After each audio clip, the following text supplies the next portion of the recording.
사사기 12장입니다. 1절부터 7절입니다.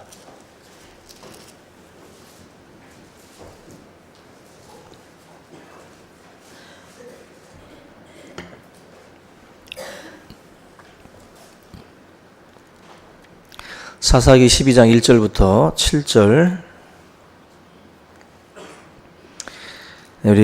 제가 한 절, 여러분들이 한 절 교독하겠습니다. 에브라임 사람들이 모여 북쪽으로 가서 입다에게 이르되 내가 암몬 자손과 싸우러 건너갈 때에 어찌하여 우리를 불러 너와 함께 가게 하지 아니하였느냐. 우리가 반드시 너와 내 집을 불사르리라 하니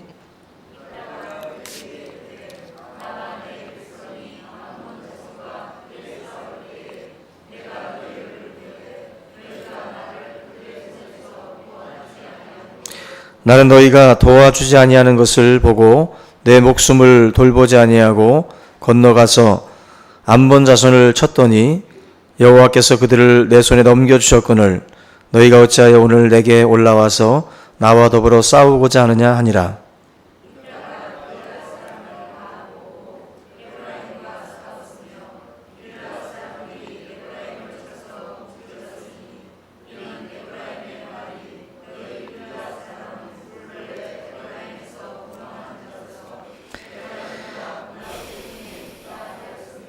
길르앗 사람이 에브라임 사람보다 앞서 요단강 나루턱을 장악하고 에브라임 사람의 도망하는 자가 말하기를 청하건대 나를 건너가게 하라 하면 길르앗 사람이 그에게 묻기를 내가 에브라임 사람이냐 하여 그가 만일 아니라 하면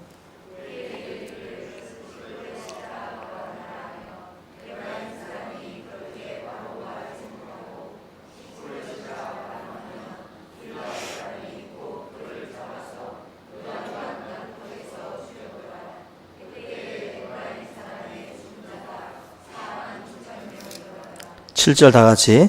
입다가 이스라엘의 사사가 된 지 6년이라 길르앗 사람 입다가 죽음에 길르앗에 있는 그의 성읍에 장사되었더라. 아멘. 할렐루야. 네, 우리 옆에 계신 분들과 주의 이름으로 사랑합니다 한번 인사 나눕니다. 예, 오늘은 사사 입다의 이제 마지막 부분을 좀 같이 다루겠는데요. 그 입다가 길르앗 장로들의 그 요청을 받아들여서 이 암몬 그 족속으로부터 이스라엘 백성들을 이제 구원을 하게 됩니다. 근데 이 내용을 보게 되면 구원을 하고 난 뒤에 다시 말하면 이제 성공한 이후에 또다시 이 이스라엘 공동체 안에 큰 위기가 찾아오는 것을 우리가 볼 수가 있습니다. 항상 말씀을 드리지만 성공 뒤에 오는 시험이라는 게 있어요. 뭔가를 우리가 힘을 모아서 같이 했을 때 그리고 난 뒤에 무언가가 우리에게 또 찾아온다. 서로 간에 어떤 그 성공을 하게 되면 그 성공의 열매에 대해서 차지하려고 그래요. 우리가 뭔가 공치사를 받고자 하는 그러한 어떤 그 마음들이 있기 때문에 이 부분에서 이제 사실은 문제가 발생을 하게 됩니다. 지난 시간에 그 디아블로스라고 하는 그 마귀의 언어에 대해서도 말씀을 드린 적이 있는데 마귀는 그 갈라진 그 틈 사이로 뭔가를 던지는 놈이에요. 다시 말하면 분열케 하고 갈라지게 만들고 점점 멀어지게 하는. 그래서 마귀는 어찌하든지 이 하나됨, 성령은 어찌하든지 하나되게 하시고 마귀는 어찌하든지 나누게 해요. 이 마귀의 짓인데 우리가 이 중심을 파고드는 사단의 역사에 대해서 우리가 항상 이 부분에서 저희 여러분들이 주의를 해야 됩니다.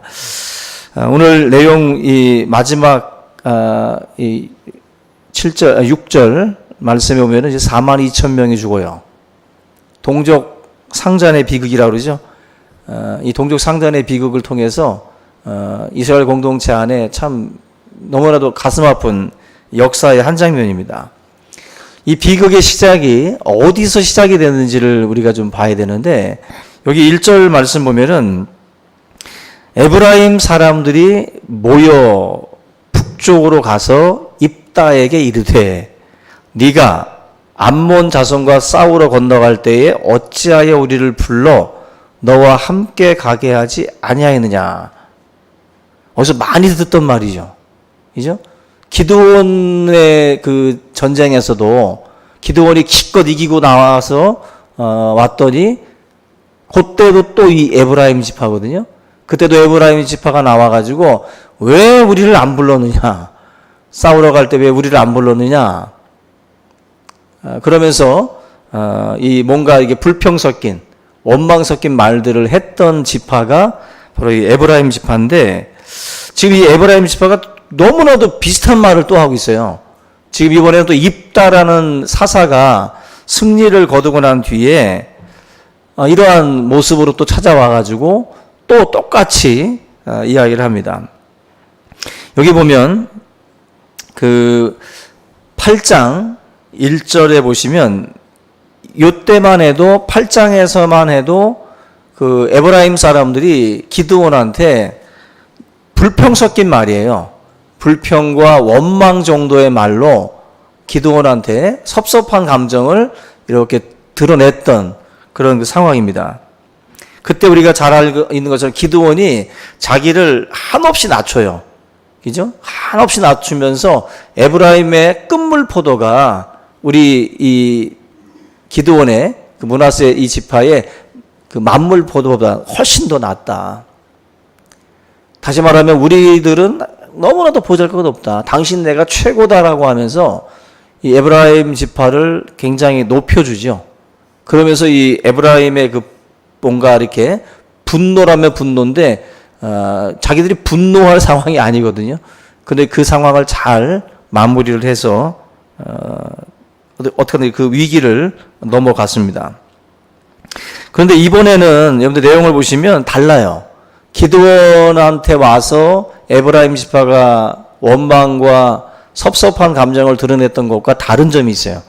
12장 지금 1절 말씀 끝에 보시면 뭐라고 말하냐면 우리가 반드시 너와 네 집을 불사르리라. 다릅니다. 기드온한테 갔을 때는 그냥 섭섭한 감정을 드러낸 정도라면 이번에는 협박이에요. 그죠?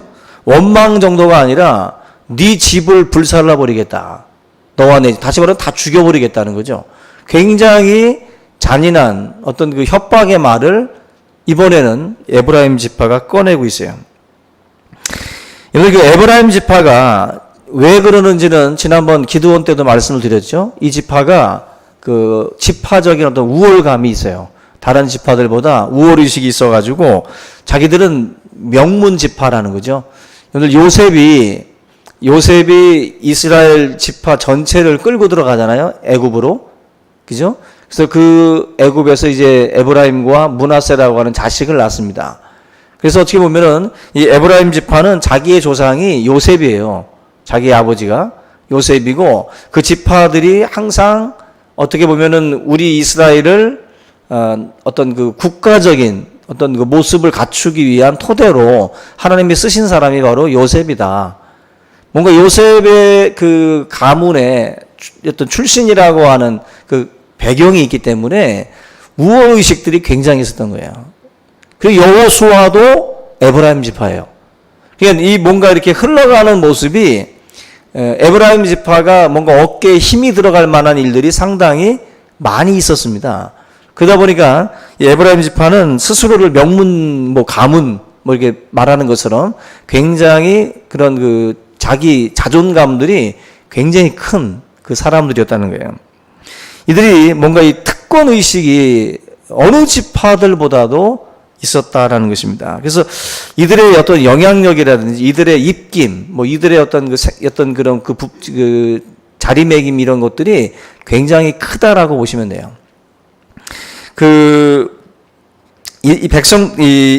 이 요셉 자손으로부터 나왔던 에브라임과 이 므낫세, 이들이 결국 항상 지도자적인 위치에 있다 보니까 이 용납이 안 되는 거예요. 입다라고 하는 이 사람, 또 기드온이라는 사람, 이런 사람들이 뭔가 이렇게 리더의 자리에 막 앉고 그러는 것 자체가 용납이 안 되는 거예요. 이 부분에서 결국 자기의 어떤 그 권리, 에브라임이라고 하는 그 지파적 권리에 대해서 너무 생각을 하다 보니까 공동체에 대한 생각이 전혀 없는 거예요. 이스라엘 백성들 전체를 생각하기보다는 자기들이 가지고 있던 어떤 특권의식이라든지 또 이런 부분에 있어서 자기가 가지고자 하는 그런 생각이 강하다 보니까 여기서 계속해서 기드온이 승리했을 때도 충돌하고 또 입다가 승리를 가져왔을 때도 또 충돌하는 거예요. 승리했으면 같이 기뻐야 되는데 기쁘지가 않은 거예요. 왜냐하면 지금 리더십의 그 어떤 그 초점이 자기들로 향하지 않고 지금 므낫세 쪽에 그 기드온에게 또 입다에게 향하니까 이게 마음이 편치 않은 겁니다. 근데 지난 기드온 같은 경우는 그냥 유화적으로 그 문제를 잘 해결을 했어요. 근데 이번에는 달라요. 입다는 여러분들 우리가 그 뭐 출신 성분도 그랬지만 또 껄렁껄렁한 사람들과 함께 지내면서 그들의 리더로서 또 그 자리에 매김을 했던 사람이죠. 그러다 보니까 이 입다가 뭔가 이제 그 이 일 처리를 할 때 좀 달라요. 기드온과는 다르게 입다는 굉장히 분노를 합니다. 이들이 불살라버리겠다라고 했던 그 말도 전혀 달랐을 뿐만 아니라 더불어 우리가 지난주에 봤던 것처럼 입다의 자녀가 번제로 드려지는, 자녀가 죽임을 당하는 그러한 자리까지 나아갔거든요. 입다는 지금 어떻게 보면은 뭔가 지금 마음속에 뭔가 끓고 있는 거예요. 뭔가 자기 마음 가운데에도 뭔가 누군가를 향해서 막 때리고 싶은데 누가 막 지금 주먹으로 다 누굴 때리고 싶은데 다행히 누가 내 뺨을 때린 거죠. 잘 걸렸다. 그죠? 잘 걸렸다. 막 폭발하고 싶을 때 누군가가 나에게 시비를 걸면 아주 안성맞춤이잖아요. 그죠? 주일날도 그런 감정으로 오는 분들이 있어요. 건드리기만 해봐, 아주 그냥. 밥 먹을 때 건드리기만 해봐. 뭐 예배 드릴 때 아니면은 뭐 교제를 나눌 때. 막 화가 잔뜩 나가지고 앉아가지고 건드리기만 해봐.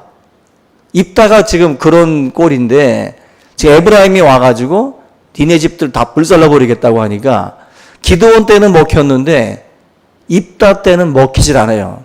입다가 지금 이 암몬 자손과 목숨 걸고 싸우고 지금 돌아왔는데 지금 에브라임이 하는 이 말을 들어보니까 적반하장이거든요.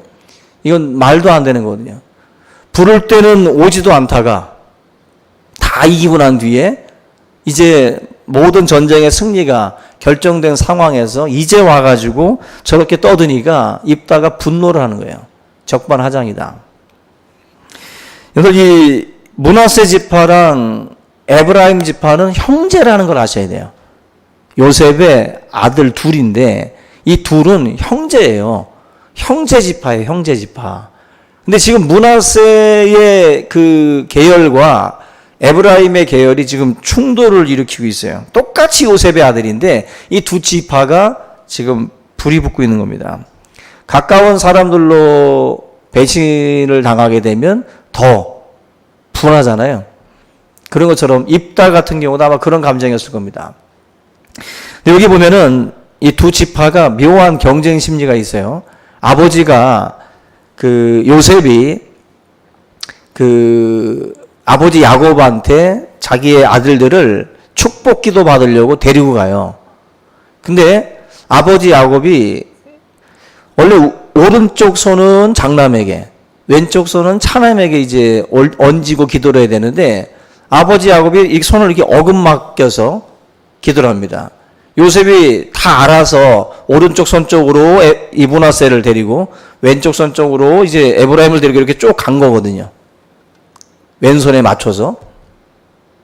그런데 아버지 야곱이 손을 이렇게 크로스로다가 기도를 하는 거예요.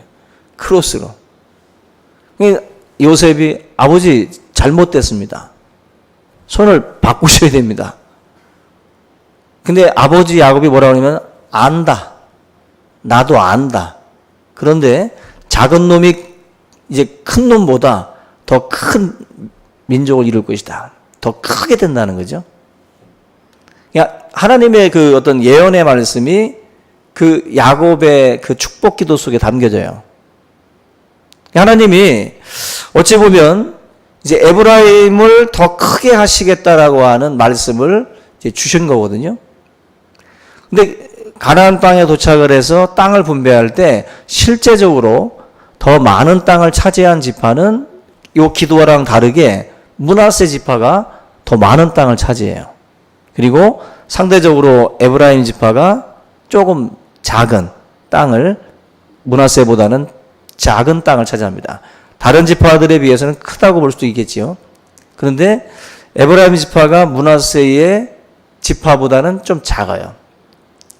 장남으로서 므낫세가 더 많은 땅을 차지하는 것이 어찌 보면은 더 당연하다라고도 볼 수가 있습니다. 관습적으로. 근데 에브라임 입장에서는 이 하나님의 약속을 받았거든. 자기들은 더 큰 축복을 약속받았는데 이 부분에서 못마땅한 거예요.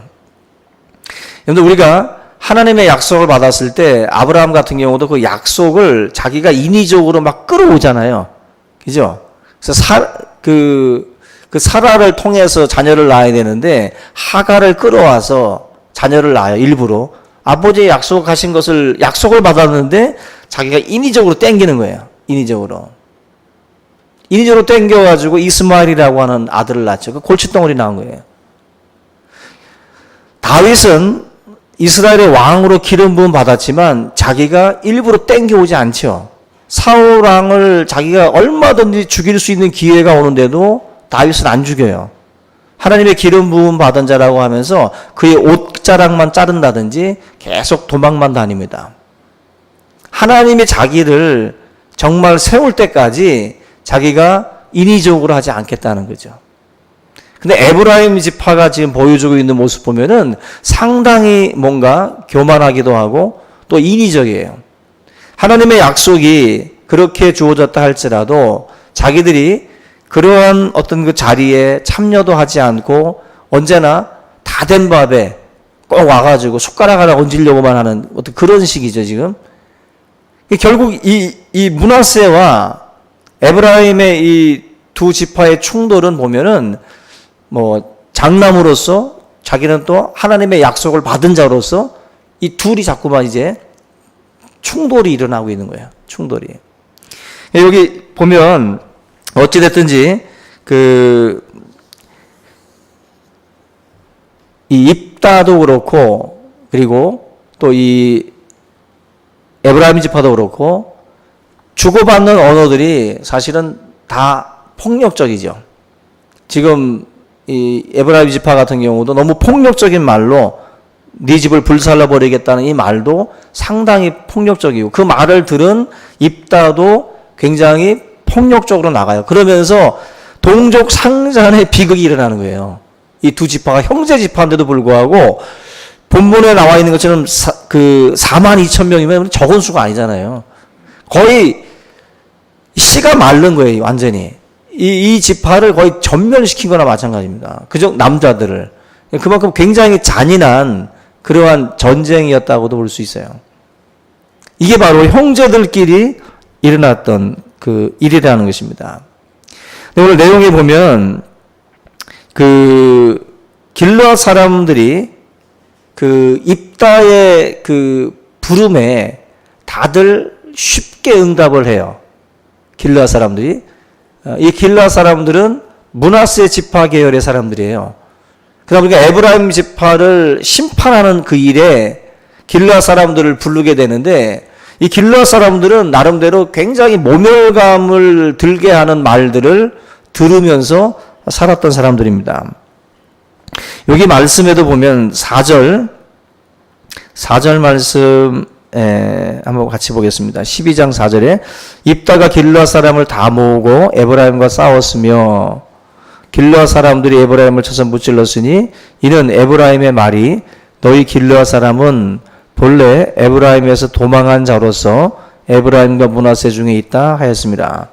그러니까 저 길르앗 사람들은 에브라임 지파 안에서 도망간 자들이 이렇게 형성된 그룹이다라는 거예요. 그런 식으로다가 이제 뭔가 모멸감이 들게 자기들의 어떤 그 정체성에 대해서 그렇게 공격을 해왔거든요. 이 부분에 대해서 이제 가뜩이나 심기가 불편했었는데 입다가 그 사람들을 끌어다가 이 에브라임을 진멸하는 그 일에 같이 동참을 시킵니다. 결국 이들의 어떤 그런 그 동기부여죠. 동기부여가 되니까 입다가 어떻게 보면은 상당히 뭐 좀 이 정치적으로나 이렇게 보면 굉장히 머리가 좋은 거예요. 예, 동기부여가 돼야 사람을 움직여요. 명분이 있어야 되고 동기부여가 돼야 되는데 요 사람들 같은 경우는 동기부여가 되는 거예요. 그래서 이들을 끌어다가 이 전쟁에 함께 참여할 수 있도록 만든다는 것입니다. 여기 보면 결국 이 길르앗 사람들에 의해서 이제 42,000명이 죽임을 당하는 이 장면을 보게 되면 그 시볼렛과 시볼렛이라는 이 발음 두 단어를 가지고 결국 요단 나루턱에서 사람들을 딱 잡아가지고 에브라임 사람이냐 물어서 만약에 아니다 그러면 이 발음을 하게 만들어가지고 구분을 해서 사람들을 죽였다는 거예요. 그러니까 이 외국 사람들 사이에서도 사투리가 있는 거예요.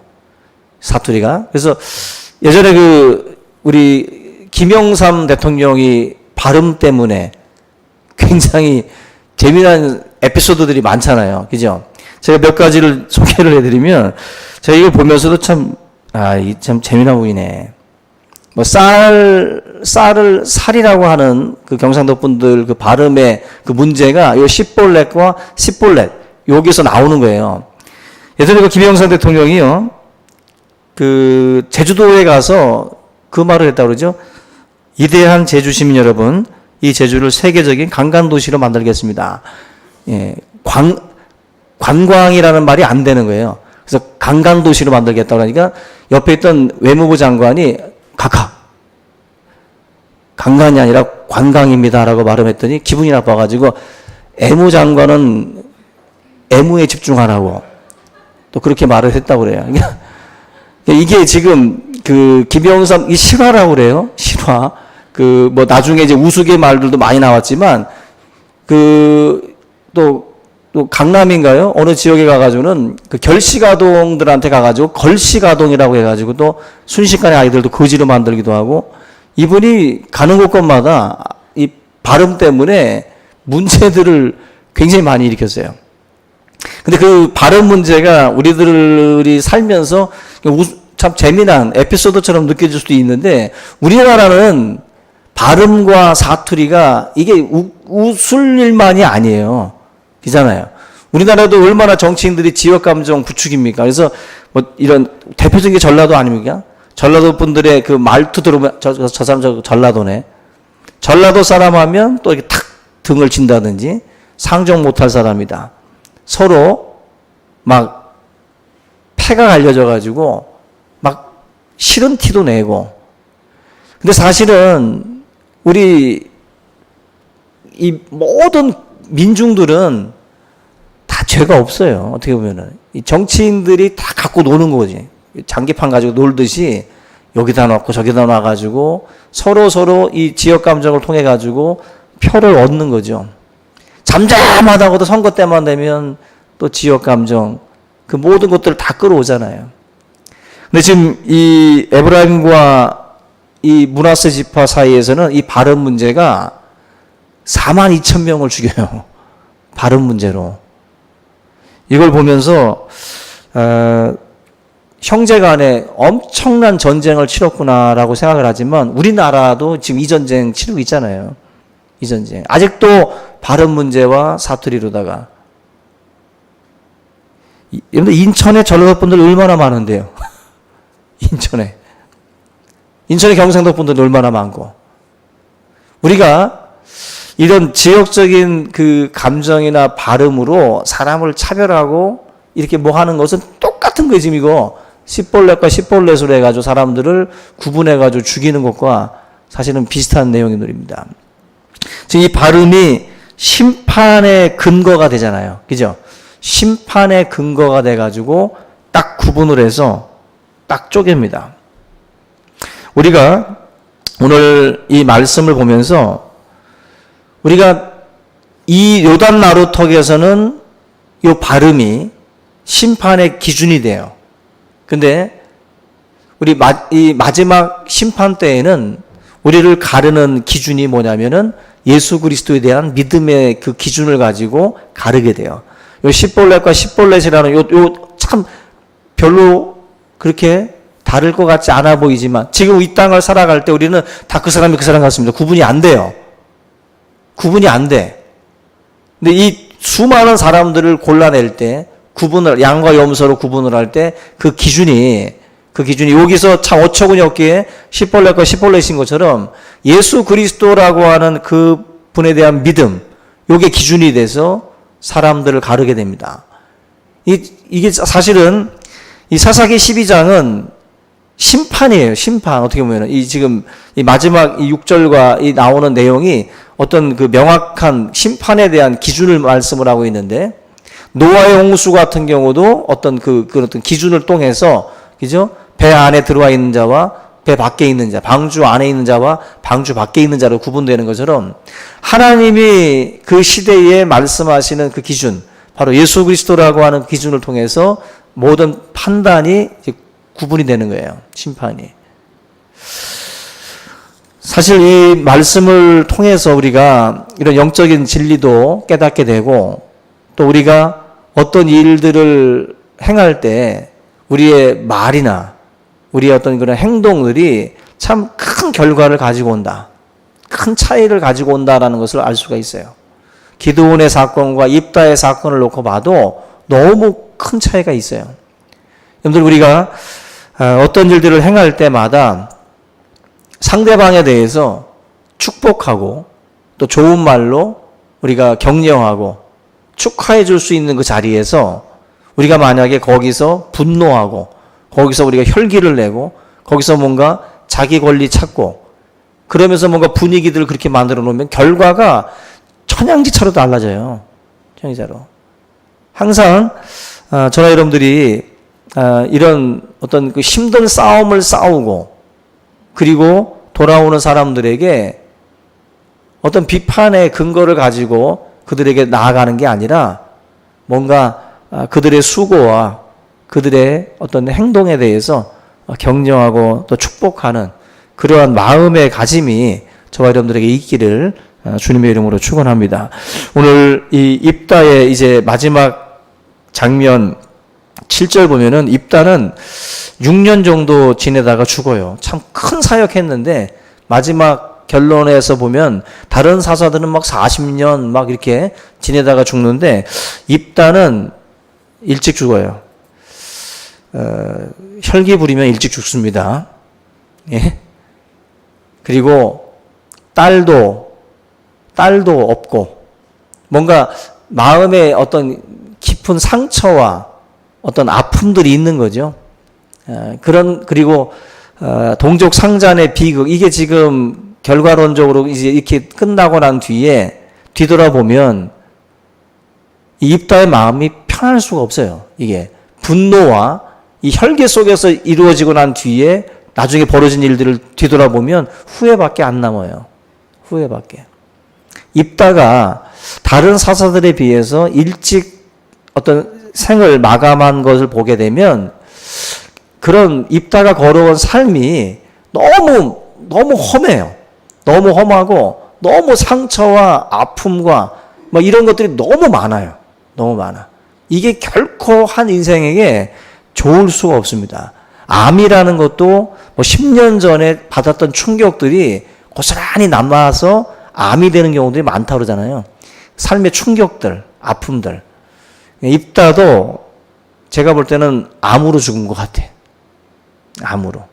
여러분들, 저와 여러분들이 이 세상을 좀 부드럽게 또 온유하게 또 그렇게 살아갈 수 있기를 바랍니다. 그래서 정말 온유한 자가 땅을 기업으로 얻는다 그러잖아요. 호랑이가 땅을 차지하는 게 아니라 온유한 자들이 찾는 거예요. 온유한 자들이. 오늘 이 말씀을 우리가 기억하면서 입다의 삶을 우리가 따라가기보다는 좀 더 온유한 자로서의 삶을 우리가 따라갈 수 있기를 주님의 이름으로 축원합니다. 우리 이 시간 오늘 말씀 함께 붙들고 우리 삶을 놓고도 다시 한번 통성으로 기도하겠습니다. 살아계신 하나님 아버지 감사합니다. 오늘 하나님의 말씀을 통해서 우리가 입다가 걸어갔던 그 삶의 길들을 다시 한번 돌아보게 하시고, 우리 또한 아버지 하나님, 우리가 혈기와 분노와 아버지의 그 모든 상처밖에 남지 않는 그러한 아버지 하나님의 거친 삶을 살기보다 우리가 하나님 아버지 용서하고 사랑하며 또 우리가 희생하는 그러한 삶을 살아갈 수 있도록 인도하여 주시옵소서. 우리가 하나님 혈기 속에서 또한 아버지 분노 속에서 이루어지는 그 모든 일들이 결코 우리의 인생에 아버지 하나님의 아름다운 열매로 남지 않음을 또 우리가 아버지를 기억할 수 있게 도와주시고, 항상 하나님 아버지여 우리가 주어진 삶을 또 살아갈 때에 또 하나님 아버지 모든 역경과 고난이 찾아올 때에도 우리의 그 마음을 또한 아버지 하나님 지킬 수 있도록 인도하여 주시옵소서. 평안케 하여 주시옵소서. 우리의 마음에 평강이 이어지기를 원합니다. 예수 그리스도의 평강이 우리 마음 가운데 있기를 원합니다. 하나님의 은혜 안에 사는 자가 되게 하셔서 주님이 주시는 은혜와 그 평안과 그 평강 속에 살아갈 수 있도록 도와주시옵소서. 살아계신 아버지 하나님, 우리의 삶에도 언제나 하나님의 용서가 우리 마음 가운데 깃들기를 원합니다. 예수 그리스도의 마음을 품게 하시고, 하나님 아버지여 우리가 아버지 혈기 속에서 또 분노함 속에서 우리 일들을 처리하지 않도록 인도하여 주시옵소서. 입다의 아버지 하나님의 그 삶의 흔적을 우리가 하나님 아버지 바라보며 우리가 하나님 아버지 걸어온 길들을 다시 한번 반추하고 주님 앞에 우리의 삶을 내려놓게 하시며 우리 마음 가운데 있는 모든 아픔과 모든 응어리들을 주님 앞에 고백하게 하시고 우리의 마음이 치유되게 하여 주시옵소서. 우리의 아픔들이 치유받게 하여 주시옵소서. 거친 삶으로 말미암아 우리 마음 가운데에 아버지 자리 잡고 있는 마음의 쓴뿌리들을 또 하나님 모든 마음의 상처들을 하나님 치료하여 주시옵소서. 이 시간 아버지 하나님께서 피 묻은 주의 손길로 안수하셔서 주의 백성들의 마음을 회복케 하여 주시옵소서. 예수 그리스도의 은혜로 하나님의 사랑으로 아버지 우리의 모든 마음들을 만져주시고 위로하여 주시옵소서. 아버지 입다의 마음을 하나님 아버지 버리고 바라보며 우리 마음 가운데 있는 상처와 아픔들을 바라봅니다. 살아계신 아버지 하나님, 이 시간 하나님의 손길로 위로하여 주시옵소서. 주여 역사하여 주시옵소서. 주의 은혜와 사랑으로 함께하여 주시옵소서. 오 주여 감사합니다. 영광 받아주시옵시기를 하나님 아버지 간절히 바라오고 합니다. 오늘 이 밤에 우리가 치유받게 하여 주시옵소서. 오늘 이 밤에 아버지 우리가 회복되게 하여 주시옵소서. 우리의 마음을 다스리게 하여 주시옵소서. 우리의 마음 속에 하나님 아버지 모든 아버지 악하고 더러운 것들이나 물러가게 도와주시옵시고 성령의 충만함이 우리 가운데 임하게 하여 주시옵소서. 더러운 것들이 소멸되게 하시고 악한 생각들이 떠나가게 하시고 하나님의 거룩한 마음과 생각으로 아버지 우리 안을 채울 수 있도록 인도하여 주시옵소서. 오 주여 역사하여 주시기를 간절히 바라옵고 원하옵나이다. 오 주여 역사해 주시옵소서. 살아계신 하나님 아버지 감사합니다. 우리의 마음을 회복케 하여 주시옵소서.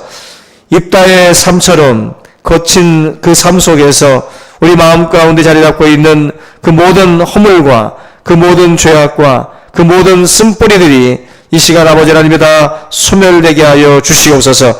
우리의 마음이 치유되게 하여 주시옵소서. 예수 그리스도의 능력으로 회복하게 하여 주시기를 원합니다. 우리의 마음을 주님 붙들어 주셔서 우리가 진실로 하나님의 그 모든 사역들을 주님의 은혜 가운데에 감당할 수 있도록 도와 주시옵소서.